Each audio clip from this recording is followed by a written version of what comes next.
Smart Ideas avec Pénélope Volatier, bonjour, bienvenue. Bonjour. Vous êtes la fondatrice de Rechute, boutique de mode en ligne que vous avez créée en mai dernier autour de l'upcycling. C'était quoi votre idée de départ? Alors, pour revenir à l'idée de base de Rechute, il faut revenir à la source de mon histoire. Ma grand-mère est artiste et donc quand j'étais petite, j'allais au Louvre avec elle et sur le chemin de retour, elle s'arrêtait pour ramasser des objets, des déchets, pour en faire ensuite des œuvres d'art. Donc déjà, l'idée de récup dès mon enfance. Oui. Ensuite, j'ai fait Dauphine, donc j'ai fait des études dans le marketing de luxe. J'ai travaillé un petit peu en maison et mes deux parents sont entrepreneurs. Donc pour moi, c'était logique d'entreprendre. Mais entreprendre dans quoi? Une mode plus durable, plus circulaire. Et donc ça, pour moi, ça passe par l'upcycling. Alors l'upcycling, on en a déjà parlé ici, mais on va refaire un peu de pédagogie. C'est quoi exactement? Alors l'upcycling, c'est la revalorisation de chutes de tissus, je parle pour la mode, de chutes de tissus dormants ou de vêtements.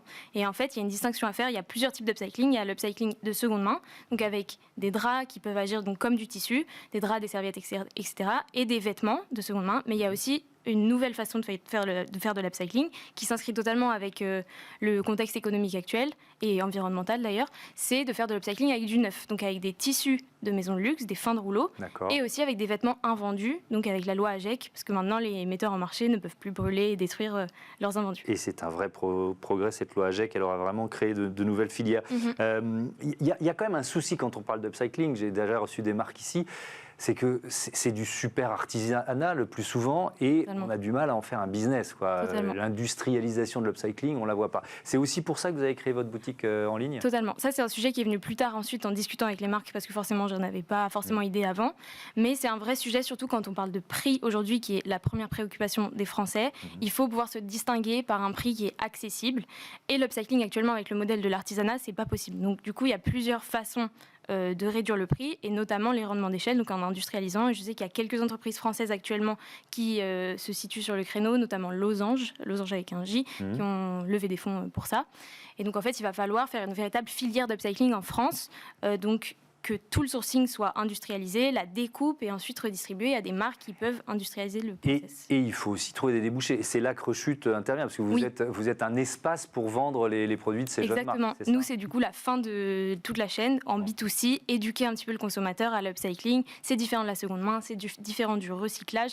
Et c'est une nouvelle façon de produire et consommer. C'est quoi le bilan carbone de l'upcycling?